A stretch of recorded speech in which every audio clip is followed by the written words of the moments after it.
नमस्कार, very good evening to all of you. Welcome to Advait education. मैं आपका दोस्त और होस्ट तरुण आपके लिए लेकर आया हूं स्पेशली करंट सफारी, जिसमें हम चर्चा करेंगे पिछले लास्ट वीक की जो प्रमुख घटनाक्रम है और काफी ज्यादा इंपॉर्टेंट होने वाले हैं आपके एग्जाम पॉइंट ऑफ व्यू से। दोस्तों, लास्ट वीक हमने इस सीरीज की शुरुआत की थी और उसमें आप सभी का बहुत ज्यादा प्यार और सपोर्ट मिला। थैंक यू सो मच यार, ऐसा ही प्यार और सपोर्ट बनाए रखिए। हम भी कोशिश करेंगे कि आपके लिए बेस्ट और बहुत ही अच्छा कंटेंट उपलब्ध करा सकें। तो चलिए शुरुआत करते हैं बिना किसी देरी के। जो करंट अफेयर है वो रहने वाला है 19 से 25 अप्रैल का। सबसे पहले नजर डालेंगे आज की सुर्खियों पर। ठीक है, हम एक नजर डाल लेते हैं कि कौन कौन सा न्यूज आज हम कवर करने वाले हैं, कौन कौन सा न्यूज अपन पढ़ने वाले हैं, फिर सबका डिटेल में अपन चर्चा करेंगे। ठीक है, सबसे पहले न्यूज द हिंदू में प्रकाशित जलवायु भेद्यता आकलन शीर्षक से एक रिपोर्ट जारी किया गया है, जिसमें कहा गया है भारत का जो पूर्वी क्षेत्र है ना, ईस्टर्न पार्ट है, वो बहुत ही डेंजर स्टेट में आने वाला है। तो वो कौन कौन से राज्य हैं जो इस स्टेट में या फिर जो इस स्टेज में पड़ने वाले हैं, चर्चा करेंगे इस स्लाइड के अंतर्गत। ठीक है, सेकंड जो न्यूज रहने वाला कुलभूषण जाधव जी से संबंधित है। इंडियन एक्सप्रेस में प्रकाशित खबर के अनुसार पाकिस्तान ने कहा है कि भारत कुलभूषण जाधव जी के लिए एक वकील अपॉइंट करे, जिससे चर्चा को अपन क्या कर सके, आगे बढ़ा सके। कौन थे कुलभूषण जाधव जी, है ना, वियना कन्वेंशन क्या है, वो सारी चीज हम देखेंगे इस स्लाइड के अंतर्गत। तीसरा जो न्यूज है, बहुत इंपॉर्टेंट न्यूज है। द हिंदू में प्रकाशित खबर के अनुसार बोला गया है कि एक यूएस कमीशन है जो बोलता है इंडिया को country of particular concern list में रखा जाए। किस मामले में? आपका रिलीजियस फ्रीडम यानी धार्मिक स्वतंत्रता के मामले में। ठीक है, कौन है ये और कौन जारी करता है, क्या होता है धार्मिक स्वतंत्रता, किन किन देशों को SWL यानी स्पेशल वॉचिंग लिस्ट में रखा जाता है, किन को CPC में रखा जाता है, वो सारा चीज कवर करेंगे हम इस न्यूज के अंतर्गत। ठीक, चौथा जो न्यूज है काफी ज्यादा इंपॉर्टेंट है। इंडियन एक्सप्रेस में प्रकाशित खबर के अनुसार चाइना ने अपने 2 पॉइंट हॉट स्प्रिंग और गोग्रा पोस्ट, ठीक है, उनको छोड़ने से इनकार कर दिया है। ठीक है, ये कौन कौन से पोस्ट हैं, कहां कहां पर स्थित हैं, वो सारा चीज हम है ना चर्चा करेंगे इस स्लाइड के अंतर्गत। ठीक है, नेक्स्ट हमारा जो न्यूज रहने वाला है वो है आपका, है ना, मिशन आदित्य L1 से नाम से स्पष्ट हो रहा होगा आपको, आदित्य फॉर सन, यानी सूर्य से संबंधित है। ठीक है, कौन इनको लॉन्च करने वाला है, कौन सी संस्था है जो इस पे सब्सिडरी रहने वाली, कौन इसको सहायता प्रदान करने वाली है, डिटेल में देखेंगे इस स्लाइड के अंतर्गत। नेक्स्ट हमारा जो न्यूज रहने वाला है काफी ज्यादा इंपॉर्टेंट है। जैसे कि आप सभी को पता है कोरोना काल में अभी ऑक्सीजन का डिमांड बहुत ज्यादा चल रहा है। ठीक है, तो DRDO ने एक ऐसा सिस्टम बनाया है जो कि क्या करेगा, ऑटोमेटिकली ऑक्सीजन को जो सप्लाई है उसको फुलफिल करेगा, ब्लड से ऑक्सीजन को सप्लाई करेगा। कैसे करेगा वो सब हम देखेंगे इस स्लाइड के अंतर्गत। ठीक है, नेक्स्ट जो न्यूज रहने वाला है वो हमारा है इंडियन एक्सप्रेस में अगेन प्रकाशित खबर है।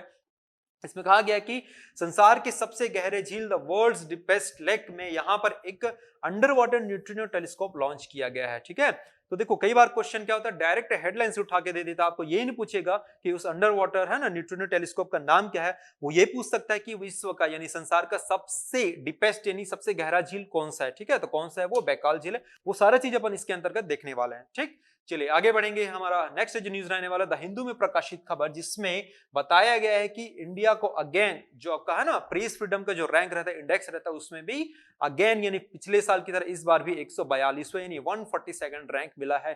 क्या वो रीजन है, कौन से वो कारण है जिसके कारण हम लगातार इतने पिछड़े हुए हैं, अपन चर्चा करेंगे इस स्लाइड के अंतर्गत। ठीक है, चलिए नेक्स्ट हम देखने वाले हैं आपका कैरेबियन सी है ना, डाउन टू अर्थ में प्रकाशित। ठीक है, वहां पे एक वोल्केनो ज्वालामुखी है जिसका उद्गार हुआ, विस्फोट हुआ। ठीक है, वहां से एमिट हुआ जिस गैस का नाम था SO2, और ये SO2 गैस पहुंच गया इंडिया में। ठीक है, इसका क्या इंपैक्ट होने वाला है, क्या इसका नुकसान होने वाला है, क्या होता है एसिड रेन, वो सारा चीज अपन कवर करेंगे इस स्लाइड के अंतर्गत। ठीक, चलिए नेक्स्ट हमारा जो न्यूज रहने वाला है एशियन रेसलिंग चैंपियनशिप, इसमें इंडिया को कौन सा पोजीशन प्राप्त हुआ। ठीक है, टोटल कितने मेडल्स मिले, कौन कौन से देश है जो फर्स्ट सेकंड नंबर पे रहे हैं, वो सारा चीज अपन इसमें कवर करेंगे।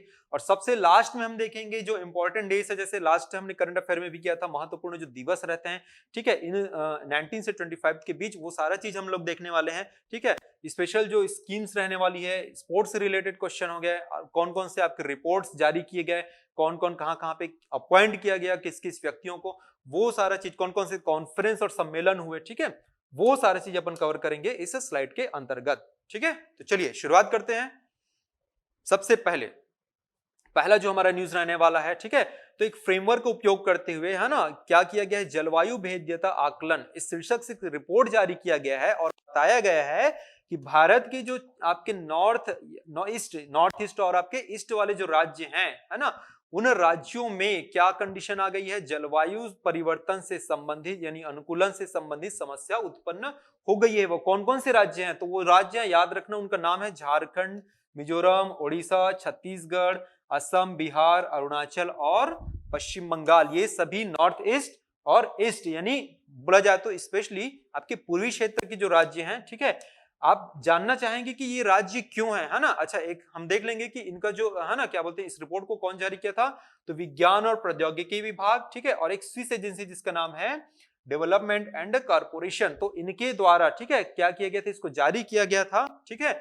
और बताया गया कि भारत के जो पूर्वी राज्य हैं जलवायु परिवर्तन की दृष्टि से, है ना, बहुत ही ज्यादा डेंजर जोन में आ गए। ये इंडियन के जो ईस्टर्न पार्ट यानी ईस्ट इंडिया वाला जो पार्ट है वही क्यों है, तो आपने ज्योग्राफी में पढ़ा होगा, ये वाला जो क्षेत्र है ना, स्पेशली, है ना, यहाँ पर जो छोटा नागपुर प्लेटो वाला रेंज है, ठीक है, और खनिज मिनरल की दृष्टि से बहुत ही ज्यादा क्या ये इंपॉर्टेंट है। यहाँ पे होता क्या चीज है, जनरली इस एरिया से पूरा क्या किया जाता है ना, खनिजों को, मिनरल्स को एक्सट्रैक्ट किया जाता है, वहां से खोदा जाता है। तो सीधी सी बात है, जब आप, है ना, आजकल बड़ी बड़ी मशीनें आ गई हैं, लगातार आप क्या करेंगे, उसको दोहन करेंगे, है ना, पॉपुलेशन भी लगातार बढ़ रहा है, कंटिन्यू क्या करेगा, आप उसको एक्सट्रैक्ट करोगे, तो कहीं ना कहीं इंपैक्ट तो होगा ही। यहाँ पर भी आप असम में देख सकते हैं, तेल के बहुत सारे रिसोर्सेस है वहां पे, है ना, ऑयल के रिसोर्सेस हैं, तो उन क्षेत्रों में लगातार जब एक्सकेवेशन का काम करेंगे, है ना, खुदाई का काम करेंगे, तो कहीं ना कहीं पर्यावरणीय प्रभाव यहाँ पर पड़ेगा। और इसीलिए देखो ये लिस्ट दे दिया है, चाहो तो स्क्रीनशॉट ले सकते हो, ठीक है। अलग अलग, जैसे जो रेड में दिख रहे हैं बहुत ज्यादा डेंजरस हैं, ठीक है, सेफ्रॉन में दिख रहे हैं वो थोड़े कम डेंजरस हैं, और जो आपके नॉर्मल लाइट कलर दिख रहे हैं वो ठीक है, मॉडरेट है, ओके है, ठीक है। ऐसा नहीं कि केवल इन्हीं स्टेट्स में है, पूरे इंडिया में है, लेकिन ये वाले जो स्टेट्स हैं वो बहुत ज्यादा डेंजरस हैं, ठीक है। मैंने पहले पिछले वाले स्लाइड में दिखा दिया था कौन कौन से स्टेट हैं, तो इन स्टेट्स का नाम पूछा जा सकता है, ठीक है। स्टेट को याद रखना, रीजन भी मैंने बता दिया। ये वाला जो क्षेत्र है स्पेशली बहुत ज्यादा क्या है, यहाँ पे मिनरल्स हैं, ठीक है, खनिज के संसाधन है, इसीलिए इन क्षेत्रों में खुदाई वगैरह की जो चीजें वो ज्यादा होती रहती हैं, और इसीलिए जलवायु जो परिवर्तन का जो आकलन है ना, जलवायु भेद्यता आकलन रिपोर्ट जारी किया गया है, और इन स्टेटों को क्या किया गया, उनमें शामिल किया गया, ठीक है। साथ ही साथ हम देखेंगे हाल ही में विश्व मौसम विज्ञान संगठन ने, ठीक है, WMO ने क्या किया है ना, 2020 का एक रिपोर्ट जारी किया है, जिसके आधार पर बताया गया है कि, है ना, इस वर्ष भी पिछले वर्ष की तरह यानी पिछले 3-4 वर्ष की तरह सबसे गर्म वर्ष रहा, बावजूद किसके, ला नीना के, ठीक है। ये ला नीना क्या चीज है देख लेते हैं अपन शॉर्ट में थोड़ा सा, हालांकि ये ज्योग्राफी का पार्ट है, ठीक है, फिर भी थोड़ा सा समझ लीजिए। दो वर्ड्स होते हैं, ला नीना और एल नीनो, ठीक है। तो जो एल नीनो होता है वो होता है हॉट करंट यानी गर्म जलधारा, ठीक। एल नीनो क्या होता है, गर्म, और ला नीना क्या होता है, ठंडी। तो आप ही समझिए, अगर मैं बोलूं भाई आप एसी वाले रूम में बैठे हो, ठीक है, बावजूद उसके आपको गर्मी लगे, इसका मतलब क्या है, या तो वहां पे इतना ज्यादा टेम्परेचर है कि आपका एसी काम नहीं कर रहा है, ठीक है। अगर मैं बोलूं अगर ब्लोअर ऑन कर देता हूं, ठीक है, स्टीमर या हीटर ऑन कर देता हूं, तब गर्मी लगे, तो है ना, लॉजिकल बात है कि हाँ भाई गर्म चीजें जब आ रही तो मुझे गर्मी लग रही। बट ला नीना क्या रहती, ठंडी जलधारा रहती है। ये ठंडी जलधारा का काम क्या रहता है कि आसपास के एटमॉस्फेयर को ठंडा करना, बट स्टिल ग्लोबल वार्मिंग इतनी ज्यादा बढ़ चुकी है ना, कि ला नीना भी क्या नहीं कर रहा है, काम नहीं कर पा रहा है, ठीक है। एल नीनो और ला नीना ये अपन ज्योग्राफी में डिटेल में पढ़ने वाले जलवायु वाले चैप्टर में, ठीक है, बस इतना याद रखना। एल नीनो जो रहता है, एल नीनो जो रहता है वो रहता है आपका गर्म जलधारा, हॉट करंट, और ला नीना जो रहती है वो रहती है ठंडी, ठीक है। उसका रीजन बताया गया, जो ग्रीन हाउस गैसेस होती हैं, ठीक है, ग्रीन हाउस गैसेस, उनकी जो एमिशन में यानी उनके जो उत्सर्जन में लगातार वृद्धि हो रही है, लगातार बढ़ रहा है, ठीक है। अनुमान लगाया गया कि 2021 में भी, 2021 में भी इस गैसों के उत्सर्जन में लगातार क्या होगी, है ना, वृद्धि होने वाली है। कुछ एक देश है जैसे न्यूजीलैंड है, न्यूजीलैंड ने क्या किया है, अपना एक लॉ पास किया है, किससे संबंधित, जलवायु परिवर्तन से संबंधित। बट अपने को क्या, हम लोग क्या करते नहीं, हमको तो भाई क्या चाहिए, केवल डेवलपमेंट चाहिए। केवल डेवलपमेंट से काम नहीं चलता, अपने को सस्टेनेबल डेवलपमेंट यानी सतत विकास चाहिए रहता है, जिससे हम पर्यावरणीय चीजों को भी प्रभावित ना करें, ठीक है। थोड़ा सा मैं चर्चा कर लेता हूं कि क्या है ग्रीन हाउस, ठीक है, क्योंकि बहुत अपन सुनते रहते ग्रीन हाउस ग्रीन हाउस, कुछ नए स्टूडेंट हैं उनको पता नहीं रहता कि क्या होता है ग्रीन हाउस करके, ठीक है, बस पढ़ते हैं। अपन देख लेते हैं, जैसे ये सन है, ठीक है, आप एक काम करिए, प्रैक्टिकल अगर आपको पता चलना है ग्रीन हाउस क्या, वैसे आप सभी ने प्रैक्टिकल किया होगा बट पता नहीं होगा कि इसी को ग्रीन हाउस बोलते हैं। आप एक काम करिए, अभी मस्त गर्मियों का दिन है ना, चले जाइए 11-12 बजे के आसपास, भाई अपनी रिस्क पे जाना है ना, मैं पहले ही बोल रहा हूँ, डिस्क्लेमर दे रहा हूँ, ये मेरा कोई सजेशन कमेंट नहीं है, आप अपनी रिस्क पे जाइए अगर सह सकते हैं तो। कार में बैठिए, अंदर में मस्त दरवाजा वगैरह लगा के बढ़िया सा, एसी वेसी चालू नहीं करना है, गाना चलाना है तो चला सकते हैं, कोई दिक्कत नहीं है। कार में बैठिए मस्त से, क्या होगा 15-20 मिनट बाद, है ना, एक धूप वाली जगह पे जाइए, ओपन मैदान में जाना है, ठीक है। वहां पे आप देखना 15-20 मिनट बाद जितना बाहर का टेम्परेचर है उससे ज्यादा आपके अंदर का यानी कार का जो टेम्परेचर है वो हो जाएगा। क्या होता है देखिए, ये जो रहता है इसको बोला जाता है विंडशील्ड, क्लियर है। विंडशील्ड जो रहता है, यहां से जो सोलर रेडिएशन यानी सूर्य की जो किरणें आती हैं, है ना, दो टाइप की एनर्जी रहती है भाई, देखना जनरली, एक होता है लाइट वे यानी जो प्रकाश, ठीक है, जिससे आपको, है ना, एनर्जी मिलती है, और दूसरा रहता है आपका हीट एनर्जी, ठीक है। तो दो एनर्जी में क्या करता है, जो लाइट वेव्स रहते हैं यानी जो प्रकाश तरंगे रहती हैं, वो क्या करती हैं, वो वापस चली जाती हैं, निकल जाती हैं, एमिट हो जाती हैं, ठीक है।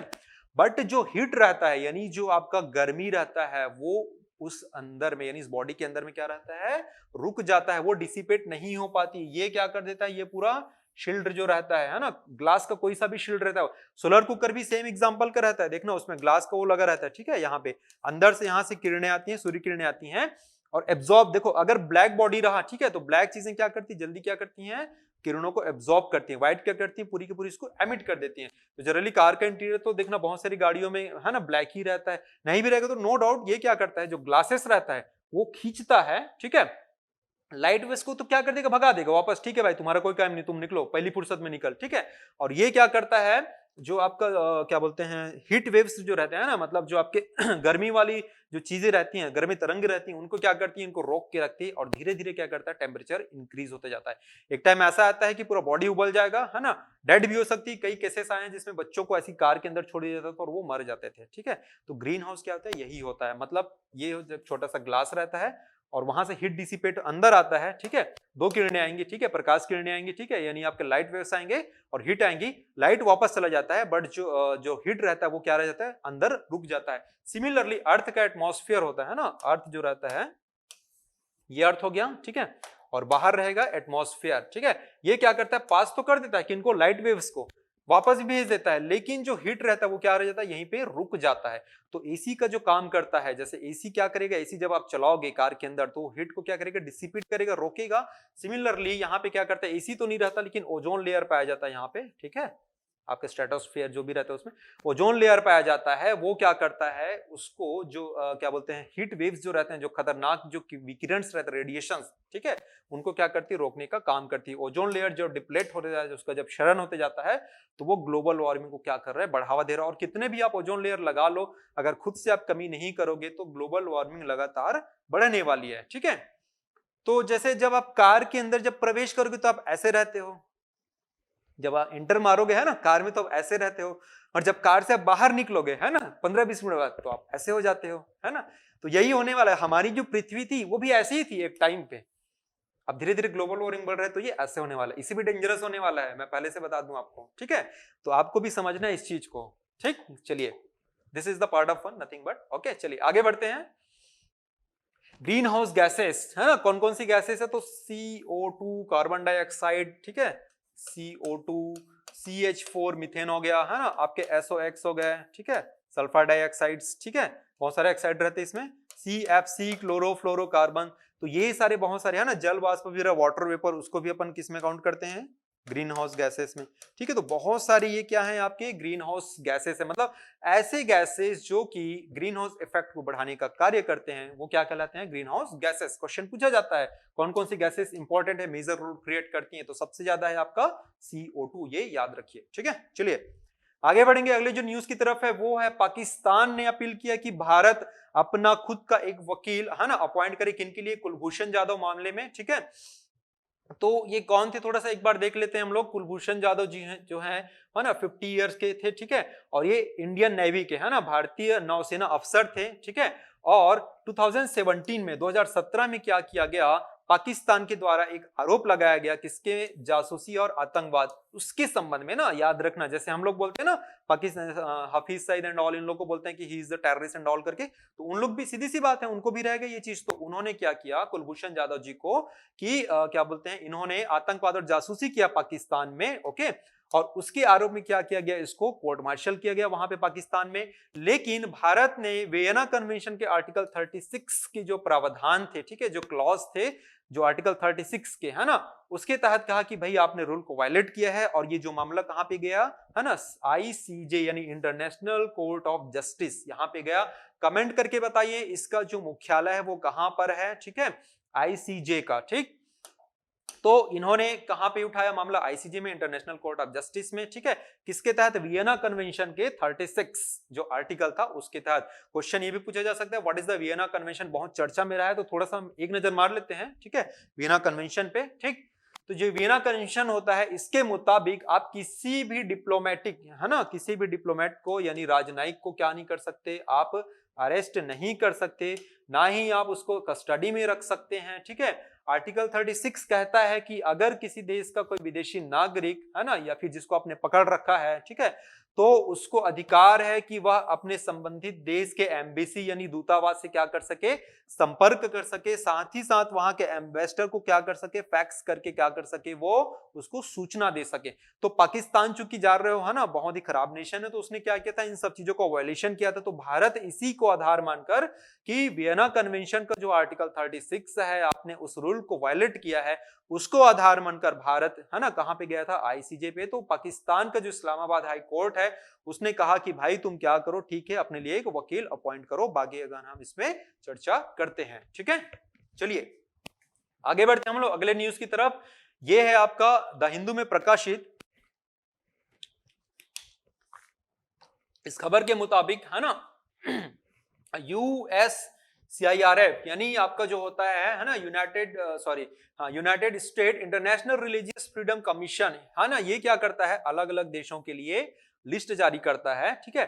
दो लिस्ट होते हैं, याद रखना, एक होता है आपका CPC, ठीक है, और एक होता है आपका SWL, ठीक है। दो लिस्ट मैंने बताया, कौन कौन सा, CPC और एक होता है आपका SWL। CPC मतलब होता है कंट्रीज ऑफ पर्टिकुलर कंसर्न, ठीक है, और SWL होता है आपका स्पेशल वॉच लिस्ट, है ना, मतलब विशेष निगरानी लिस्ट, ठीक है। और एक होता है आपका कंट्रीज ऑफ पर्टिकुलर कंसर्न, मतलब इसमें बोला जाता है कि जो विभिन्न देश हैं, धार्मिक स्वतंत्रता के जो मामले हैं, क्या वो उनको अलाउ करते हैं, क्या उनके देश में रहने वाले नागरिक धार्मिक स्वतंत्रता को मानते हैं कि नहीं, वो सारा चीज आपकी जानकारी के बता दूं कि आर्टिकल 25 से 29, है ना, ये आप पढ़िएगा कभी, ठीक है, संविधान वाले चैप्टर में, तो उसमें मिलेगा कि आर्टिकल 25 से जो 29 है ना, जो आपके फंडामेंटल राइट्स के अंतर्गत आता है, ये भी भारत में धार्मिक स्वतंत्रता से ही संबंधित है, ठीक है। और कहा गया है, रीजन दिया गया है कि वो कौन कौन से रीजन थे, ठीक है, जिसके कारण भारत में ये जो स्थिति पैदा हुई, है ना। देखिए जो SWL होता है वो थोड़ा सा लो रहता है, लेकिन आपका जो CPC होता है वो होता है आपका, मतलब बिल्कुल आपको इस कैटेगरी में रखा है कि भाई इस व्यक्ति को बहुत टाइट किया जाए, मतलब ऐसा क्यों हो रहा है उसके देश में, ठीक है। तो रीजन दिया गया, जैसे कि बहुत सारे जो पिछले 1-2 साल से लगातार चर्चे में है ना, CAA हो गया, NRC हो गया आपका, ठीक है, अभी दिल्ली राइट्स हुआ हाल ही में, ठीक है, दिल्ली दंगे, ठीक है, एंटी कन्वर्जन लॉ, बहुत सारे स्टेट्स ने पास किया था एंटी कन्वर्जन लॉ, ठीक है, धर्म वो परिवर्तन संबंधित जो कानून है।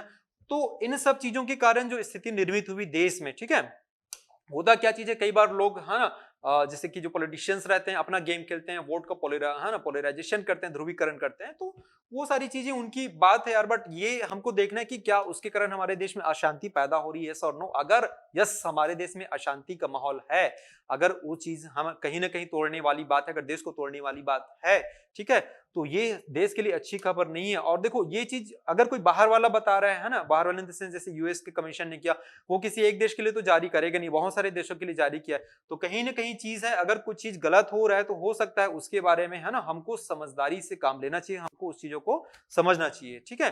तो याद रखना भारत को किस लिस्ट में शामिल करने की जो वकालत की गई है वो है CPC, ठीक है, countries for particular concern, okay. चलिए अगला जो न्यूज है काफी इंपॉर्टेंट है, चाइना ने 2 पोस्ट से, कौन कौन सा, हॉट स्प्रिंग और गोगरा पोस्ट, यहां से हटने से क्या कर दिया है, इनकार कर दिया है, बोला तेरे को जो करने कर भाई, अपन कुछ नहीं करने वाले। तो ठीक है, इनके बीच यानी भारत और चाइना के बीच, है ना, 11वीं दौर का जो चर्चा हुआ था, ठीक है, वार्ता जो हुई थी, ठीक है, उसमें से 4 प्लेसेस में से, है ना, 4 जो जगह थे, ठीक है, मूल संघर्ष के जो 4 प्लेसेस थे उनमें से 2 से हटने से इनकार किया है, ठीक है।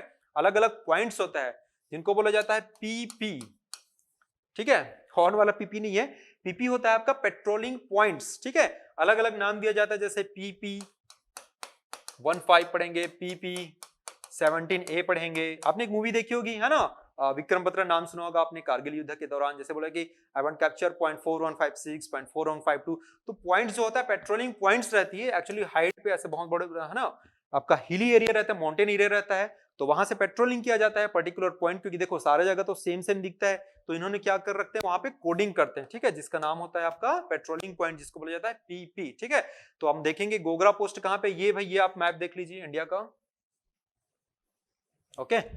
इंडियन ज्योग्राफी में मैंने बताया था ये वाला जो क्षेत्र है ये है आपका जम्मू कश्मीर, और इसको अपन पूरा बोलते हैं अपन ये लद्दाख, बट फिलहाल जो कि विवादित नहीं है ना, क्योंकि देखो आधी भूमि को पीओके रखता है, यानी पाक ऑक्यूपाइड कश्मीर, ये है आपका पीओके। ये वाला जो रीजन मैंने बना दिया, ये वाला जो रीजन है ये आपका अक्साई चीन है, ठीक है।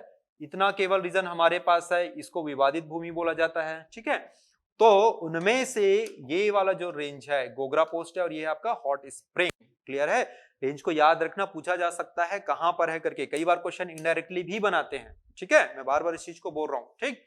तो हम देखेंगे कि पेट्रोलिंग पॉइंट्स क्या क्या होते हैं, है ना। तो इंडिया और चाइना के बीच कुछ स्पेशल पेट्रोलिंग वाले जो है ना एरियाज होते हैं, है ना, जो कहां पर पाए जाते हैं, generally line of actual control, इसको बोला जाता है LAC। ये वर्ड बहुत यूज होता है न्यूज में, याद रखना। LAC, LOC अलग है ना, लाइन ऑफ कंट्रोल है, और ये है LAC, line of actual control. साथ ही साथ ये भी याद रखना, इंडिया और चाइना के बीच जो बाउंड्री लाइन है, इंटरनेशनल रेखा, उसको किस नाम से जाना जाता है? मैकमोहन। Got it?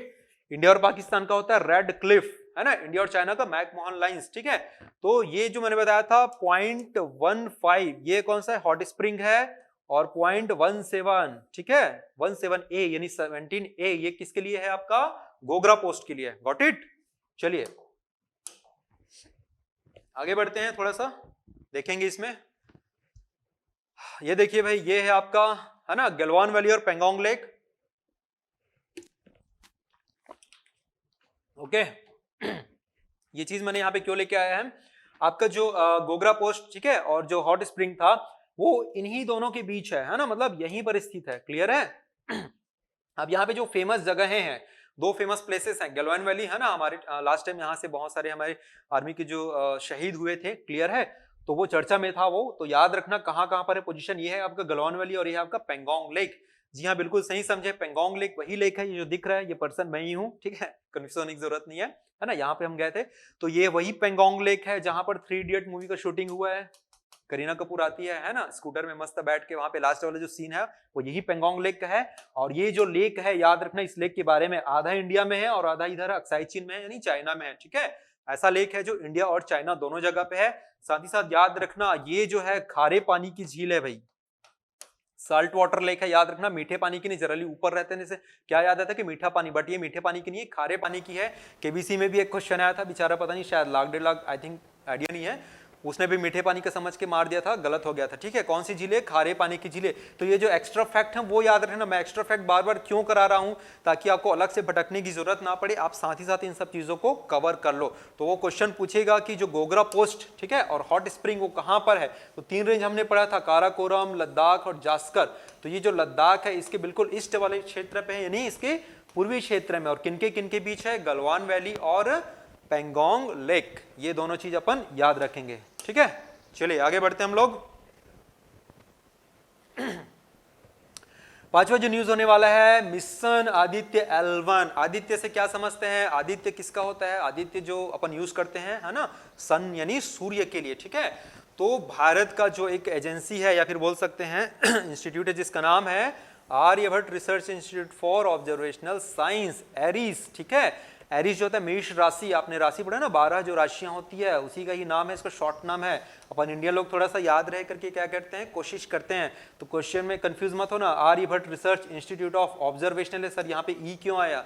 तो आप उनको पूछिए सर वो ई क्यों डाले, वो बस नाम के लिए डाल दिए हैं, ठीक है। ऑब्जर्वेशनल साइंस है, याद रखना, कंफ्यूज नहीं होना, ठीक है। शॉर्ट फॉर्म या फुल फॉर्म कई बार पूछा जाता है, ठीक है। थोड़ा सा चर्चा कर लेते हैं क्या है इसके बारे में, आदित्य L1 के बारे में, ठीक है। तो ये जो है एरीज जो है ना, ये कहाँ पर स्थित है? जो इंस्टीट्यूट है ये उत्तराखंड नैनीताल में स्थित है ना। नैनीताल बहुत खूबसूरत जगह है, ठीक है। सिर्फ तो मूवी में गाने में नाम आता है ना, ठीक है, उत्तर से क्या ठंडी भजन डॉल करके, वही नैनीताल है आपका, ओके। और भारत का ये पहला वैज्ञानिक अभियान है, किससे संबंधित? सूर्य से संबंधित, याद रखना। हमने चंद्रमा पर भेजे, हमने आपके, है ना, मंगल पर भेजे, बहुत सारे ग्रहों पर भेजे, सन, है ना, सूर्य से संबंधित पहला मिशन है। और ये कब शुरू किया गया था? 2015 यानी 2015 में। और स्पेस मिशन जो होता है, जैसे नासा, है ना, अमेरिका का, वैसे ही इंडिया का क्या होता है? इसरो। ये हेड है आपका, याद रखना भाई, ठीक है, इंडियन स्पेस रिसर्च ऑर्गेनाइजेशन, ठीक है। जितने सारे स्पेस से रिलेटेड जो मिशन है वो कौन जारी करता है, कौन लॉन्च करता है? वो इसरो लॉन्च करता है। Got it? चलिए आगे बढ़ेंगे हम लोग। ये देखिए आपका इसरो का जो ऑफिशियल वेबसाइट है, यहां से मैंने डेटा निकाला हुआ है, आप चाहो तो इसका स्क्रीनशॉट ले सकते हो, हिंदी और इंग्लिश दोनों में है, ठीक है। अगर आपको और डिटेल में पढ़ना है तो आप ले सकते हैं यहां से।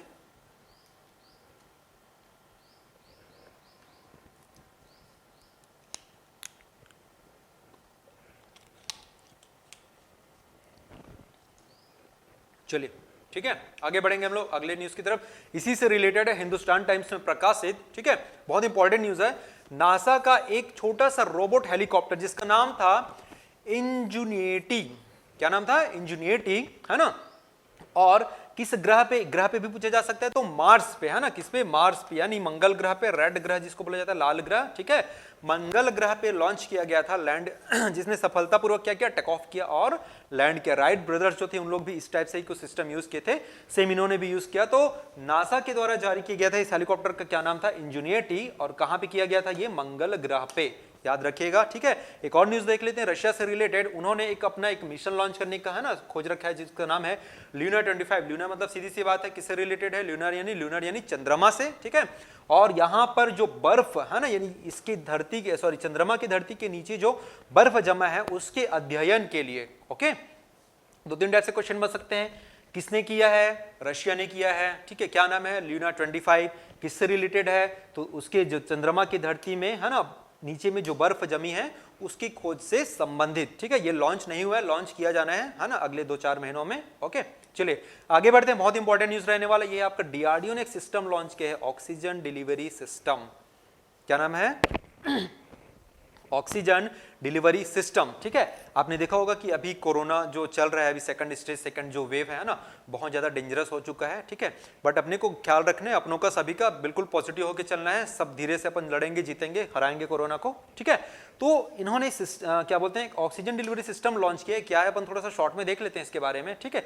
ये क्या करेगा, अपने बॉडी से ब्लड ऑक्सीजन, है ना, natural, sorry, saturation supplement oxygen system है, जो कि क्या करेगा, आपकी बॉडी में जब लगेगा कि भाई इस पर्टिकुलर रेंज पे ऑक्सीजन चाहिए, देखो ऑक्सीजन केवल ब्रीदिंग में काम नहीं होता, याद रखना, पूरे आपके बॉडी में ऑक्सीजन का क्या होता है, सर्कुलेशन होता है। किसी पर्टिकुलर जगह पे लगेगा कि ऑक्सीजन की डिमांड है, तो ये सिस्टम क्या करेगा, वहां से ऑक्सीजन क्या कर देगा, उसको सप्लाई कर देगा, ठीक है। साथ ही साथ हम देखेंगे कि ऑक्सीजन की जो डिमांड है, अभी तो चलो ठीक है, कोरोना एंड ऑल ये सब चल रहा है, ठीक है। आप जब हाई एल्टीट्यूड वाले एरिया में जाएंगे, जो ऊंचे स्थानों पर जाएंगे, तो वहां पाएंगे वहां पर भी ऑक्सीजन की कमी होती है। जब हम लोग लद्दाख गए थे, वहां पर पता है ऑक्सीजन लेवल तो बहुत ज्यादा, कई लोगों को कम आ जाता था, 70-80 तक भी आ जाता था, बट स्टिल डरने वाली बात नहीं रहती थी उस टाइम, क्योंकि उनको पता रहता था पानी पीने से एंड ऑल कुछ चीजों करने से ऑक्सीजन लेवल थोड़ा सा मेंटेन हो जाते हैं। तो हमारे जो भारतीय सैनिक रहते हैं, इंडियन वॉरियर्स, तो उनके लिए क्या किया गया है, उनको ऑक्सीजन की कमी ना हो करके स्पेशली इस सिस्टम को क्या किया गया, इजाद किया गया, इसका डेवलप किया गया है, ठीक है, जो आगे काम आने वाला है, किनके लिए, हमारे आर्म सोल्जर्स के लिए, ओके। साथ ही साथ हम देखेंगे हाइपोक्सिया, इसी से रिलेटेड एक वर्ड है हाइपोक्सिया। ये जो डिवाइस है आजकल भाई इतना डिमांड में आ गया, पहले कोई जानता भी नहीं रहा होगा, है ना, क्या है कैसा करके, अचानक से कोई चीज मार्केट में आता है, मस्त से छा जाता है। तो ये सैचुरेशन, है ना, पल्स ऑक्सीमीटर है, ओके। तो हाइपोक्सिया क्या होता है, जब बॉडी के किसी पार्ट में ऑक्सीजन की कमी हो जाती है, ठीक है, बॉडी के किसी पार्ट में ऑक्सीजन की कमी हो जाती है, लैक ऑफ ऑक्सीजन, तो उसी को बोला जाता है क्या, हाइपोक्सिया। और कई बार सिचुएशन ऐसा भी आता है कि इसके कारण इंसान की मृत्यु भी हो सकती है। ज्यादातर जो मौत हो रहे हैं वो इसके कारण ही हो रहे हैं, किसके कारण, कोरोना के केसेस में ऑक्सीजन जब कमी हो जाती है, यानी हाइपोक्सिया के कारण, ठीक है। चलिए नेक्स्ट जो हमारा न्यूज होने वाला है वो है आपका बैकॉल झील में एक, है ना, अंडर वाटर, दुनिया का सबसे बड़ा अंडर वाटर क्या किया गया, न्यूट्रिनो टेलीस्कोप लॉन्च किया गया है। क्यों लॉन्च किया गया वो हम देख लेते हैं थोड़ा सा चर्चा में, है ना। पहले मैं आपको दिखा देता हूं कि बैकॉल झील है कहां पे, ठीक है। ये भाई आपका वर्ल्ड मैप है, ये हमारा देश भारत, यहां पे हम रहते हैं, क्लियर है। और ये है आपका चाइना, आपका चाइना, ठीक है, आपका इन द सेंस चाइना, ठीक है, मंगोलिया, और ये है रशिया। मेरी आदत रहती है आपका बोलने का, तो उसको थोड़ा सा आप माइंड मत करिएगा, है ना, बोलते हैं ना आपका ये, आपका वो, ऐसा उस टाइप का है, ठीक है, आपका नहीं है भाई, सबका है, ठीक है। तो ये है आपका जो फिर से अगेन, ठीक है, ये जो है बैकॉल लेक यानी बैकॉल झील, है ना। और इस झील में लॉन्च किया गया है दुनिया का, है ना, सबसे गहरा झील है, याद रखना। देखो हेडिंग में डायरेक्ट दिया गया था, ठीक है, डीपेस्ट, है ना, deepest lake of the world, मतलब जो भारत, सॉरी, विश्व का सबसे गहरा झील है, जो गहराई जो सबसे ज्यादा है ना उस झील की है, बैकॉल लेक की है, ठीक है। तो इसमें जो लॉन्च किया गया टेलीस्कोप, जिसका निर्माण स्टार्ट किया गया था 2016 या 2016 में, ठीक है, किसके लिए, जो सुपर आपका जो न्यूट्रिनो करके एक क्या होता है ना, सुपर पार्टिकल होता है, रहस्यमय मूलभूत कण होता है, फंडामेंटल पार्टिकल्स होता है, ठीक है, सुपर पार्टिकल होता है, ठीक है, मिस्टीरियस पार्टिकल होता है, जिसकी खोज के लिए किया गया था। और इसका जो रिलेशन है वो जोड़ा जाता है आपका बिग बैंग थ्योरी से। बिग बैंग थ्योरी क्या चीज है, ब्रह्मांड का जब निर्माण हुआ, यूनिवर्स का निर्माण हुआ, तो एक छोटा सा एक कण था, अचानक से विस्फोट होता है और धीरे धीरे धीरे धीरे क्या होता है, वो प्रसार होता है, धीरे धीरे फैलता है, एक्सटेंड होता है। तो वही सुपरनोवा हो गया, ठीक है, न्यूट्रोनो हो गया, इन सब चीजों के अध्ययन के लिए इसको क्या किया गया, लॉन्च किया गया है। कहाँ पे? आपका बैकॉल लेक में। Got it? ठीक है, चलिए अब देखने वाले हैं, ये बहुत इंपॉर्टेंट होने वाला है, ये जो न्यूज है ये, है ना, याद रखना भाई। ये विश्व प्रेस स्वतंत्रता सूचकांक, ठीक है, क्या? World press freedom index 2021, Bharat को अगेन कौन सा स्थान मिला यहाँ पे? 142वां, 142nd, ठीक है। क्या था इसका रीजन हम जानेंगे, ठीक है। सबसे पहले हम देख लेते हैं कि कौन इसको जारी करता है, ठीक है। तो RSF, देखो शॉर्ट फॉर्म इसका अलग होता है, फुल फॉर्म अलग हो जाता है, कई बार कंफ्यूज मत होना, ठीक है। रिपोर्टर्स विदाउट बॉर्डर्स, कहाँ की संस्था है ये? फ्रांस की संस्था है, एक गैर सरकारी संगठन है, NGO है, ठीक है। तो इन्होंने जारी किया है ना, और इसमें बताया गया कि टोटल 180 यानी 180 देशों में भारत का जो स्थान है वो कितना है? 142वां, 142nd। पिछले बार भी 142वां था, इस बार भी 142वां है। अपन सुधरे नहीं है, अपन मतलब मीडिया, ठीक है। तो आपको पता है भारतीय मीडिया का हाल क्या है ना, सरकार की, है ना, चाटुकारिता में लगी रहती है। ये जो चीजें, जो जनता के जो मुद्दे हैं वो लोगों के सामने लाने चाहिए, बट वो चीज नहीं लाती, ठीक है। वो रीजन पे हम सब पे चर्चा करने वाले हैं, ठीक है। मैंने बताया था कि रिपोर्टर्स विदाउट बॉर्डर्स, है ना, ये एक संगठन है जो क्या करता है, इस रिपोर्ट को, यानी जो आपका जो इंडेक्स रहता है इसको क्या करता है, ये जारी करता है ना। अगेन सबसे पहले नंबर पे कौन है? वो नॉर्वे है, लगातार 5 साल हो गया जो कि नंबर फर्स्ट पे है, ठीक है। ये मैं स्क्रीनशॉट यहाँ पे आप ले सकते हैं, दिया हुआ है, ठीक है, जिसमें आप जो जो कंट्रीज हैं, है ना, जो जो आपके देश हैं जो कि फर्स्ट सेकंड पोजीशंस पर हैं, वो आप देख सकते हैं, यहाँ पे स्क्रीनशॉट दिया हुआ है, आप ले सकते हैं।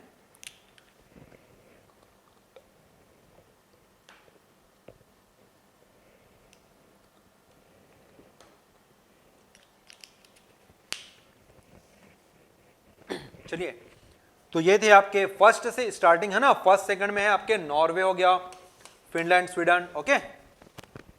पीछे से चले आइए, एरिट्रिया हो गया, नॉर्थ कोरिया, तुर्कमेनिस्तान, चाइना। वाह क्या बात है, अब दिल में थोड़ा सा उमंग जागा, अगर क्या बात है भाई, चाइना जो आया है ना वो थोड़ा सा चलो हमसे तो पीछे करके, हम लोग ऐसी ही करते हैं ना कि मतलब हम अच्छे ये नहीं देखेंगे, हमसे बुरा और अच्छा, ठीक है, ये हमसे बुरा, ठीक है, तब तो हमारा 142 सही है। बट ऐसा नहीं होना चाहिए यार, हमारा जो पोजीशन एटलीस्ट अंडर 100 तो आए। 180 देश होते ही कितने हैं, ठीक है, एटलीस्ट अंडर 100 तो आए, मतलब टॉप 10 तो बात की बात है, वो तो कोसों दूर है अभी, फिर भी एटलीस्ट तो ठीक है। चाइना का तो पता ही हाल आपको, वहां कुछ बोलोगे तो सीधा गोली से उड़ा दिया जाता है। तो आप भी क्या चाहते हैं कि इंडिया भी ऐसी कंट्री बने, है ना, कि अगर आप कुछ बोलें, है ना, किसी के खिलाफ, यानी गवर्नमेंट के खिलाफ, या कुछ चीज जो गलत हो रहा है अगर उसका विरोध करे तो क्या उसका दमन होना चाहिए। वो रीजन क्या थे वो अपन इस पे चर्चा करने वाले हैं, है ना। इसके पहले मैं थोड़ा सा एक भूमिका बनाना चाहूंगा, है ना। ये व्यक्ति को जानते हैं, हालांकि ये आपका, है ना, एक सीरियल का मैंने पार्ट उठाया यहाँ पे, इनका नाम है चाणक्य, ठीक है, और ये आपके धनानंद। तो उस टाइम भी क्या होता था, ये जो राजा रहता था धनानंद, वो जब भी कोई इसके अगेंस्ट में बोलता था तो बोलता था कि तुम मेरे खिलाफ बोल रहे हो, मतलब मेरे देश के खिलाफ बोल रहे हो। ऐसा नहीं होता, जो रूलर होता है, ठीक है, वो कौन होता है भाई, वो प्रजा मिलके ही इनको चुन के जाती है, प्रजा ही इनको बनाती है। अगर आप कुछ गलत कर रहे हैं, अगर प्रजा के खिलाफ हो रहा है, महंगाई बढ़ रही, तो आपको बोलना पड़ेगा। आप ये डिफेंड नहीं कर सकते कि हमने तो शेर पाल रखे है, भाई ये कोई तुक नहीं होता यार। जब आप अपोजिशन में रहते तो बोलते हैं कि यार क्या बोलते हैं, महंगाई को मुद्दा लेके, है ना, आप गवर्नमेंट पे आ जाते हैं। जब खुद की गवर्नमेंट आती तो बोलते हैं कि नहीं हमको शेर पालना पड़ रहा है इसलिए महंगाई बढ़ा रहे, ये कोई रीजन नहीं होता। तो जब ये जो व्यक्ति थे इनको बोलते थे, है ना, गाइड करते थे कि यार तुम ऐसा करो, तुम वैसा करो, तो बोलते कि यू आर अ ट्रेटर, तुम देशद्रोही हो, तुम राजद्रोही हो, मतलब तुम मेरे खिलाफ कुछ बोलोगे तो तुमको सेडिशन लगा दिया जाएगा एंड ऑल, ये सारी चीजें। तो ये मैं कोरिलेट इसलिए कर रहा हूं क्योंकि ये इस रिपोर्ट में बोला गया है, ठीक है, ये वर्डिंग्स मेरी नहीं है, इस रिपोर्ट की वर्डिंग है। इसमें बोला गया है कि सरकार द्वारा बनाया गया भय मुक्त वातावरण, है ना, मतलब जो गवर्नमेंट है उसने जर्नलिस्ट के लिए एक ऐसा माहौल क्रिएट कर दिया है कि या तो तुम उसकी चाटुकारिता करो या तो सरकार के खिलाफ तुम कुछ मत बोलो, ठीक है। हाल फिलहाल में भी आपने देखा होगा केरल के एक जर्नलिस्ट है, उसको यूएपीए के तहत क्या कर दिया गया था, उनको अंडर है ना उनके उस सेडिशन का उसका मामला दायर कर दिया गया था। तो ये सारा जो चीज है अगर तुम बोलते हो तो उसको राष्ट्र विरोधी या फिर देशद्रोही किया जाता है, देशद्रोही करार दिया जाता है। तो ये सारी चीजें बिल्कुल गलत है, ये चीजें नहीं होनी चाहिए। मीडिया को बोला जाता है कि है ना आपका डेमोक्रेसी का फोर्थ पिलर है। मीडिया को भी ये चीजों का एहसास होना चाहिए कि भले कुछ भी हो जाए है ना, लेकिन हम चीजों को सही तरीके से लोगों के सामने ला सकें, रिप्रेजेंट कर सकें। मीडिया का दायित्व ही यही होता है। जिस दिन इस चीज को मीडिया समझेगी तो ऑटोमेटिकली उनका जो रैंक है वो बिल्कुल ऊपर इन द सेंस अच्छे रैंक में आने वाला है। ठीक है, साथ ही साथ हम चर्चा करेंगे, इसी से रिलेटेड है वर्नाक्युलर प्रेस एक्ट आर्टिकल 19 और चार्ल्स मैटकॉफ। ये मैंने इसको जानबूझ के इसलिए लेकर आया है क्योंकि ये इसी टॉपिक से रिलेटेड कुछ सब टॉपिक्स हैं जो कि हिस्ट्री के आपके टॉपिक्स हैं। वर्नाक्युलर प्रेस एक्ट क्या था ये आप जानेंगे है ना। वायसराय हुआ करते थे उस समय जिनका नाम था लॉर्ड लिटन। ये व्यक्ति क्या किया, इसको भी सेम अभी जैसे गवर्नमेंट क्या करती है उसके खिलाफ कुछ बोलो तो बिल्कुल सेंसर कर देती, बिल्कुल ये भी सेंसरशिप कर देती थी। कोई इसके खिलाफ अगर बोलता था तो बिल्कुल उसको बैन कर देता था। तो जनरली उस टाइम क्या होता था, ब्रिटिशर्स रूल था, तो जितने भी भारतीय पत्रकार थे वो क्या करते थे, इनके खिलाफ बोलते थे। तो इन्होंने एक दिन है ना फरमान जारी किया कि आज रात से सारी भारतीय पत्रकारों पे बैन क्या कर दें, उसको खत्म कर दें। तो हम लोग भी इंडियन लोग थोड़े जुगाड़ू लोग हैं, ठीक है। अमृत बाजार पत्रिका थी है ना, तो उस बंदे ने क्या किया, अमृत बाजार पत्रिका वाले ने रातों रात अपना जो नाम था वो अपना क्या कर दिया, इंग्लिश में कर दिया। ठीक है, अब बोले अब लगा के दिखाओ बैन, तुमने तो बोला था इंडियन न्यूज को करेंगे, तो वो इंग्लिश वाले को है ना उसने क्या कर दिया, नामकरण अपना चेंज कर दिया। ये मैं इसको क्यों बता रहा हूँ, क्योंकि उस समय उस व्यक्ति ने भी क्या किया था, प्रेस पे क्या कर दिया था है ना, सेंसर मतलब कैंची चला दिया था।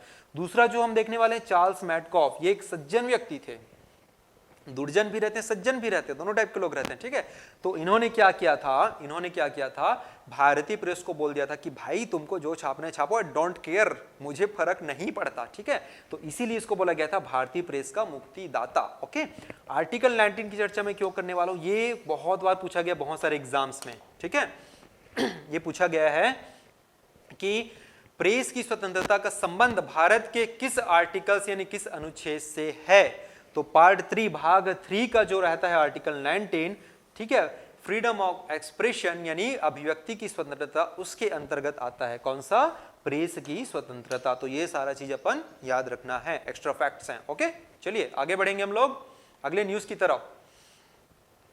आपका जो कैरेबियन सी है वहां पर एक वोल्केनो है ना, वोल्केनो यानी ज्वालामुखी से एक उद्गार होता है। ठीक है, एक गैस का मिशन होता है जिस गैस का नाम है SO2। ठीक है, वो जो गैस है वो भारत पहुंच चुका है और भारत पहुंच के क्या क्या नुकसान पहुंचाने वाला है देखेंगे आगे। ठीक है, पहले मैं आपको लोकेशन दिखा दूं कहां पर है वो। तो ये है आपका कैरेबियन सी है ना, ये आपका नॉर्थ अमेरिका, ठीक, ये है आपका साउथ अमेरिका। दो कंट्रीज हैं याद रखना, एक है मैक्सिको, ओके, यहाँ पर है आपका वेनेजुएला। हाल ही चर्चा में एक नहर था जिसका नाम था स्वेज कैनाल यानी स्वेज नहर, यहाँ पे नहीं है, मैं इसलिए बोल रहा हूँ क्योंकि यहाँ पे एक और नहर है जिसका नाम है पनामा।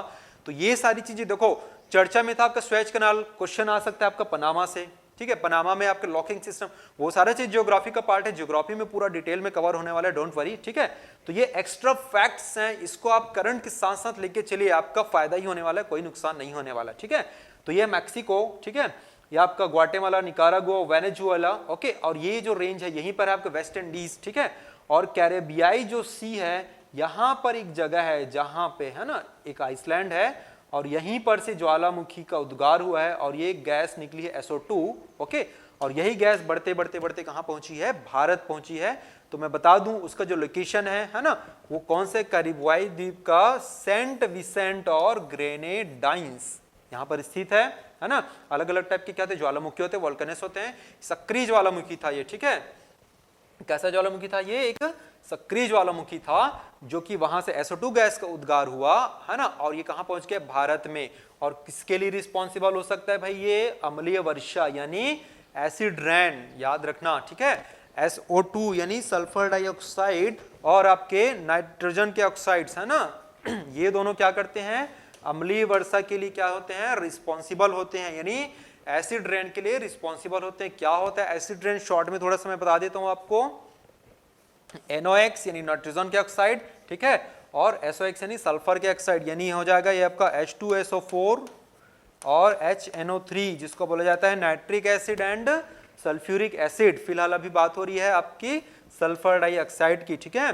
तो ये क्या करेगा, वायुमंडल में जाएगा, मिलेगा, ओके, और यही SO2 अलग से फिर से ऑक्साइड बनाएगा, किसके साथ, हाइड्रोजन के साथ मिलके, और वो फॉर्मेट करेगा किसका, एसिड रेन का। एसिड रेन से क्या होता है, अच्छा अब आप बोलोगे सर एसिड रेन क्या है, खट्टा ही तो रहता होगा, क्या होगा, खट्टा रहता है, कुछ नहीं होता, खट्टा रहता है, बट क्या करता है, ये जितने भी आपके मॉन्यूमेंट्स हैं, है ना, पुराने स्मारक हैं, जैसे ताजमहल एंड ऑल हो गया, तो क्या कर रहा है, उनके साथ देखो वो भी तो केमिकली, है ना, कहीं ना कहीं किसी न किसी केमिकल से बने हैं, जैसे कोई कार्बोनेट से बना रहता है, किसी कोई चूने से बना रहता है, कोई आपका बलुआ पत्थरों से बना रहता है, तो उनके क्या करते हैं, उनके लेयर को धीरे धीरे क्या करता है, ह्रास करता है, डिके करते चला जाता है, और उसके कारण क्या होता है, उनको बहुत ज्यादा नुकसान होता है। कई बार इंसानों में भी, जानवरों में भी, इनफैक्ट आपके जो आपके है ना जो प्लांट्स रहते हैं उस पर भी उनकी पत्तियों को क्या करता है, ये नुकसान पहुंचाता है। तो याद रखना, कैरेबियन द्वीप में मिला जो ज्वालामुखी निकला था, कौन सी गैस उत्सर्जित हुई वहां से, SO2 यानी सल्फर डाइऑक्साइड, ठीक है।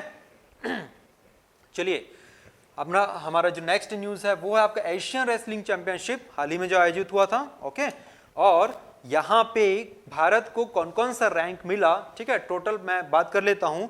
तो 2021 में जो हुआ, इसमें इंडिया को जो मिला वो 3rd रैंक मिला, है ना। टोटल जो पदक मिले हमको, टोटल 14 पदक मिले। ये आपका लिस्ट है, चाहो तो आप स्क्रीनशॉट ले सकते हो। इस लिस्ट में दिया हुआ है कौन कौन से देश कौन कौन से पोजीशन पे रहे। ईरान और कजाकिस्तान दोनों को सेम मेडल मिला, इसलिए दोनों को संयुक्त रूप से 1st 2nd मान लिया गया था, ठीक है। और तीसरे नंबर पे था वो था आपका इंडिया, ठीक है, स्क्रीनशॉट ले सकते हैं।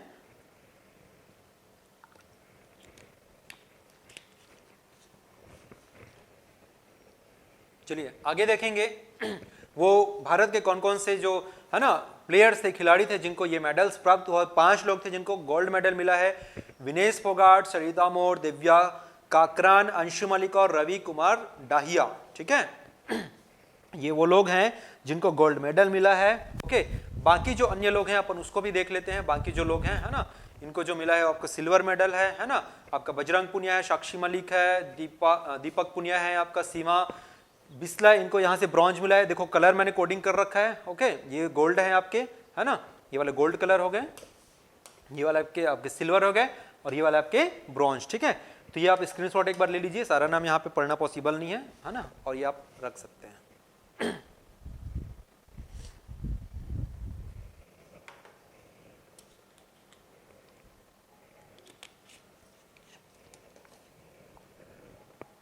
चलिए, तो ये था आपका प्रमुख घटनाक्रम। अब हम नजर डालने वाले हैं आज के जो प्रमुख इंपॉर्टेंट डेज हैं ना, मतलब इस 19 to 25 के बीच कौन कौन से प्रमुख दिवस आए थे, कौन कौन से प्रमुख अपॉइंटमेंट्स हुए थे, है ना, नियुक्तियां जो हुई थी उसके बारे में देखेंगे, कौन कौन से प्रमुख रिपोर्ट जारी किए गए थे, ठीक है। तो वो सारा चीज अपन इसमें चर्चा करने वाले हैं, ठीक। सबसे पहले नजर डालेंगे हम लोग, है ना, जो शंकराचार्य बोल रहा हूँ, जो रामानुजाचार्य जी हैं, है ना, रामानुजाचार्य जी हैं, इनका जन्म दिवस मनाया गया था 18 अप्रैल को, ओके।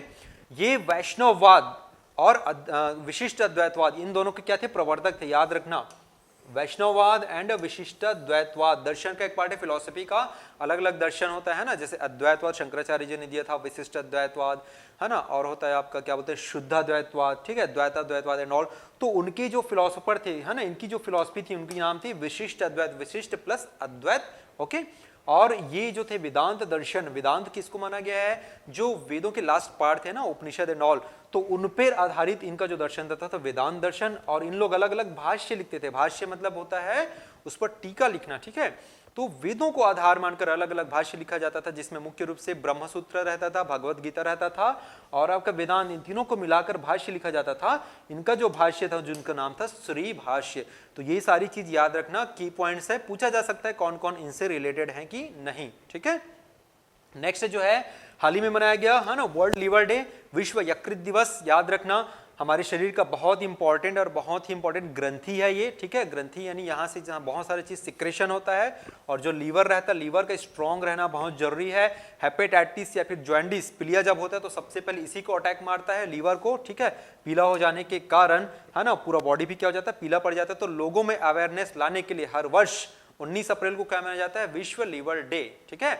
नेक्स्ट हम देखने वाले वर्ल्ड हेरिटेज डे 18 अप्रैल को मनाया जाता है। अभी मैंने चर्चा किया था, है ना, बहुत सारे मॉन्यूमेंट्स है, हेरिटेज हैं, ठीक है, उनके संरक्षण के लिए उनको सुरक्षित रखें करके अपन क्या इंडियन को एक एक चीज को बताना पड़ता है कि भाई यहाँ पे पेशाब मत करो, यहाँ पे ये मत करो, यहाँ पे वो मत करो, ठीक है। तो वो लोगों में अवेयरनेस लाने के लिए ये चीज को क्या किया गया है, हर वर्ष मनाया जाता है। कौन सा? वर्ल्ड हेरिटेज डे, है ना। तो यूनेस्को के द्वारा बहुत सारे जो इंडिया के जो प्लेसेस है जिनको, है ना, लिस्ट किया गया, शामिल किया गया है। ये लिस्ट मिनिस्ट्री ऑफ कल्चर के वेबसाइट से मैंने लिया है। आप प्लीज चाहो तो इसका स्क्रीनशॉट ले सकते हो। सारा चीज यहाँ पे अपन कवर नहीं करा सकते, जैसे कि आगरा है, अजंता केव्स है ना, तो ये सारा चीज दिया हुआ है, ठीक है। बहुत सारे आपके मॉन्यूमेंट्स हैं, कुछ गुफाएं भी हैं, ठीक है, ठीक है, उनको क्या किया गया है, इसके अंतर्गत शामिल किया गया है। कुछ हिल्स हैं, ठीक है, कुछ आपके किले हैं, रानी का वाव गुजरात हो गया, ठीक है, ये सारी चीजें हैं, ओके। बहुत सारे माउंटेन रेंज हैं, कुछ सिटीज हैं, सिटीज शहर हैं, जैसे अहमदाबाद हो गया, जयपुर हो गया, है ना, इनको भी क्या किया गया है, इसके अंतर्गत संरक्षित किया गया है, ओके। और सबसे ज्यादा इंपॉर्टेंट हो जाता है इसका इन्वायरमेंटल साइड से जब हम देखते हैं, बहुत सारे वाइल्ड लाइफ सेंचुरीज हो गए, बहुत सारे आपके क्या हो गए, नेशनल पार्क हो गए, उन सारा चीजों को भी क्या किया गया, इसके अंतर्गत कवर किया गया है। तो वो भी कभी कभी क्या किया जाता है, पूछा जाता है कि कौन कौन से आपके जो वाइल्ड लाइफ सेंचुरीज हैं, कौन कौन से आपके क्या बोलते हैं नेशनल पार्क हैं जिसको इसके अंतर्गत शामिल किया गया है। तो ये सारा चीज है, आप सबका स्क्रीनशॉट ले सकते हैं, ठीक है। चलिए आगे बढ़ते हैं हम लोग अगले न्यूज की तरफ। हाल ही में, है ना, क्या बोलते हैं 21 अप्रैल को क्या मनाया गया, नेशनल सिविल सर्विस डे यानी भारतीय लोक सेवा दिवस, ठीक है। क्यों मनाया गया है, ठीक है, तो 1947 में, अभी हमने चर्चा किया था ना लॉर्ड मेटकॉफ, तो मेटकॉफ हाउस था, तो भारत के पहले गृह मंत्री, फर्स्ट, है ना, home minister of India Sardar Vallabh भाई पटेल ने क्या किया था, प्रोबेशनरी ऑफिसर्स को वहां पे क्या किया था, संबोधित किया था। तो उसी की याद में कब से, 2006 से, याद रखना 1947 से नहीं, 1947 में क्या किया गया था, एड्रेस किया गया था, उनको बोला गया था, ठीक है। और 2006 से क्या किया जाता है, हर वर्ष, है ना, इस दिवस को क्या किया जाता है, सेलिब्रेट किया जाता है, मनाया जाता है, ठीक है। कहां पे मनाया गया था पहली बार, दिल्ली के विज्ञान भवन में, ठीक है। कौन सा दिवस, भारतीय सिविल सर्विस डे, कब मनाया जाता है, 21 अप्रैल, ओके। चलिए नेक्स्ट, हाल ही में फिर एक दिन बाद मनाया गया था कौन सा, विश्व पृथ्वी दिवस, है ना। विश्व पृथ्वी दिवस किसके, है ना, गेलार्ड नेल्सन करके एक व्यक्ति थे, है ना, तो इनके प्रयासों से, है ना, 1970 में, 1970 में पहली बार इसको मनाया गया था। बहुत प्रख्यात पर्यावरण भी थे, सीनेटर थे। सीनेटर क्या होता है, अमेरिकी सीनेटर, जैसे इंडिया में क्या होता है आपका राज्यसभा जो होता है वो होता है आपका अपर हाउस, ठीक है। सिमिलरली अमेरिका में जो अपर हाउस होता है उसको बोला जाता है सीनेट, और वहां का जो मेंबर कहलाता है सीनेटर। तो गेलॉर्ड नेल्सन की सहायता से, उनके अथक प्रयासों से पहली बार इसको मनाया गया था। इस वर्ष का जो थीम है वो है आपका रिस्टोर आवर अर्थ। मतलब रिस्टोर कब यूज करते हो, मोबाइल फोन आप चलाते हो, उसमें ऑप्शन आता है रिस्टोर करके, तो रिस्टोर मतलब होता है चीजों को क्या करना, फिर से स्टोर करके रखना। मतलब पृथ्वी को पहले जैसे क्या करना है, हमको रिस्टोर करना है, पहले जैसे रहने लायक बनाना है। वो क्या था, इस वर्ष का 2021 का थीम था। साथ ही साथ याद रखना 22 अप्रैल 2009 को, ठीक है, यूएन के द्वारा यानी संयुक्त राष्ट्र के द्वारा इंटरनेशनल मदर अर्थ डे, ये क्वेश्चन पूछा जा सकता है, पुराना है, स्टैटिक जीके का क्वेश्चन है, ठीक है ना, 12 साल पहले का, है ना, ये दिया गया था 2009 में। 22 अप्रैल को अंतरराष्ट्रीय मातृ पृथ्वी दिवस यानी इंटरनेशनल मदर अर्थ डे के रूप में मनाने की घोषणा की गई थी। अलग अलग वर्षों को अलग अलग वर्ष, है ना, जैसे 2011 से 20 को आपका क्या बोलते हैं जैव विविधता दिवस एंड ऑल। तो बहुत सारी चीजों को क्या कहते हैं डिकेड ईयर भी घोषित किया जाता है। तो वो सारा चीज अपने को क्या रखना है, याद रखना है, ठीक है। चलिए आगे बढ़ते हैं, देखेंगे कि हाल ही में, है ना, सुब्रमण्यम रमन, ठीक है, ये व्यक्ति हैं सुब्रमण्यम रमन, इनको स्मॉल इंडस्ट्रीज डेवलपमेंट बैंक यानी सिडबी का क्या किया गया है, अध्यक्ष और प्रबंध निदेशक यानी चेयरमैन और मैनेजिंग डायरेक्टर अपॉइंट किया गया है। कौन है इनका नाम, सुब्रमण्यम रमन, ओके, ठीक। नेक्स्ट जो व्यक्ति हैं वो है आपके गिरीश मुर्मू, है ना, गिरीश चंद्र मुर्मू काफी फेमस व्यक्ति हैं। सबसे पहले JNK के क्या थे ये, है ना, आपके उपराज्यपाल रहे हैं। उसके बाद क्या बना दिया गया था इनको, CAG यानी controller auditor general of India, ये बनाया गया, ओके। और उसके बाद हाल फिलहाल में इनको बनाया गया है ना, organisation for the prohibition of chemical weapons यानी OPCW, रासायनिक हथियार निषेध संगठन का बाह्य लेखा परीक्षक यानी एक्सटर्नल ऑडिटर क्या किया गया, इनको नियुक्त किया गया है, ठीक है। तो कौन थे ये व्यक्ति, याद रखेंगे इनका नाम, ठीक है, गिरीश चंद्र मुर्मू। ओके, चलिए आगे बढ़ते हैं हम लोग नेक्स्ट न्यूज की तरफ।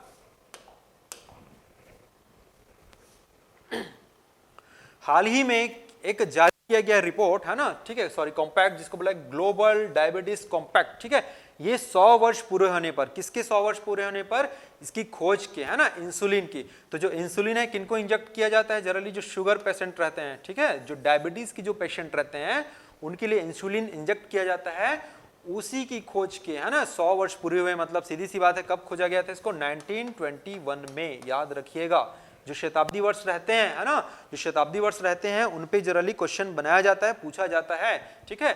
तो ग्लोबल डायबिटीज कॉम्पैक्ट प्रस्तुत किया गया है किसकी खोज पर, इंसुलिन की खोज पर। ओके, सेकंड जो न्यूज रहने वाला है हमारा, है ना, गवर्नमेंट ऑफ इंडिया के द्वारा स्टार्टअप इंडिया सीड फंड योजना। Okay, startup India seed fund योजना। देखो सीड फंड मतलब सीधी सी बात है, समझ सकते हैं, इसमें थोड़ा सा और, है ना, नवाचार डालने के लिए, उसको इनोवेशन के लिए, कौन कौन सी चीजों के लिए, प्रोटोटाइप के डेवलपमेंट के लिए, प्रूफ ऑफ कंसेप्ट के लिए, ठीक है, उत्पाद परीक्षण, है ना, सॉरी उत्पाद परीक्षण यानी आपका प्रोडक्ट टेस्टिंग हो गया, ठीक है, आपका बाजार में प्रवेश के लिए, है ना, फाइनेंशियल जो सपोर्ट्स होता है, उन सब चीजों को समराइज करने के लिए भारत सरकार द्वारा, ठीक है, मिशन स्टार्टअप इंडिया के तहत सीड फंड योजना का क्या किया गया है, क्रियान्वयन किया गया है। ठीक है, चलिए आगे बढ़ेंगे हम लोग। नेक्स्ट जो न्यूज रहने वाला है, सेकंड लास्ट न्यूज है, इसके बाद एक और है, उसके बाद अपन फिनिश करने वाले हैं इसको, है ना। इंडियन नेवी के द्वारा, है ना, ध्रुव MK3 विमान हेलीकॉप्टर, ठीक है, ये क्या किया गया है, ठीक है, हाल ही में शामिल किया गया, कमीशन किया गया है। याद रखना, है ना, स्वदेश निर्मित है ये, है ना, light, okay, advance light helicopter जिसको बोला जाता है ALH, है ना, एडवांस लाइट हेलीकॉप्टर। ओके, ये चीज अपन याद रखना कि ये किसके लिए है भाई, नेवी के लिए है, कंफ्यूज मत होना, क्योंकि जनरली अगर आपको दिख रहा है हेलीकॉप्टर है तो एयरफोर्स का होगा, ऐसा नहीं रहता। नेवी में भी क्या चाहिए रहता है अपने को, है ना, हेलीकॉप्टर्स चाहिए रहता है, ठीक है, क्योंकि देखो समुद्र में जैसे कि एक जगह से दूसरे जगह तुरंत क्विक आपको ट्रांसफर करना है, जाना है, ठीक है, तो उसके लिए भी आपको क्या चाहिए रहता है, आपको हेलीकॉप्टर चाहिए रहता है। तो ये जो लॉन्च किया गया है ना, वो किसके लिए, कमीशन जो किया गया है वो किसके लिए था, आपका नौसेना यानी नेवी के लिए था। ओके, लास्ट में हम लोग देख लेते हैं आज की जो अंतिम न्यूज है, लास्ट न्यूज रहने वाली है ना, इंडिया और आपका क्या बोलते हैं किर्गिस्तान के बीच, ठीक है, इंडिया और किर्गिस्तान के बीच एक मिशन है ना, जो युद्ध अभ्यास है जिसका नाम है खंजर। याद रखना, ठीक है, किसके किसके बीच, खंजर। और कहां पर है ये, यहाँ का जो जगह है जिसका नाम है बिश्केक, कहां पर है ये, किर्गिस्तान में है ना। दोनों के बीच संयुक्त सैन्य अभ्यास है, किसके किसके बीच, इंडिया और किर्गिस्तान के बीच। और कौन सा नंबर का है ये, याद रखना 8th नंबर का है, 8वें नंबर का है ये, ठीक है, जो कि हाल ही में क्या कर रहे हैं, चल रहा है, 2 वीक्स का ये, है ना, 2 वीक का, जिसमें क्या करते हैं, भारत और किर्गिस्तान के जो दोनों सैनिक है वो आपस में मिलकर युद्ध अभ्यास करते हैं। ठीक है, तो दोस्तों ये था आज का करंट अफेयर्स, इस वीक का करंट अफेयर। उम्मीद करता हूं कि करंट अफेयर्स आपको पसंद आया होगा। अगर पसंद आया तो प्लीज इस वीडियो को लाइक और शेयर जरूर करिए, ताकि आपके जो दोस्त हैं, आपके जो फ्रेंड्स हैं, वो इस वीडियो को देख सकें। और हम अगले वीक लेकर आएंगे इसी तरह का करंट अफेयर। तब तक के लिए मिलते हैं हम लोग नेक्स्ट वीडियो में। ध्यान रखिए अपना और आप सभी का। मिलते हैं अपन नेक्स्ट वीडियो में। जय हिंद, जय भारत।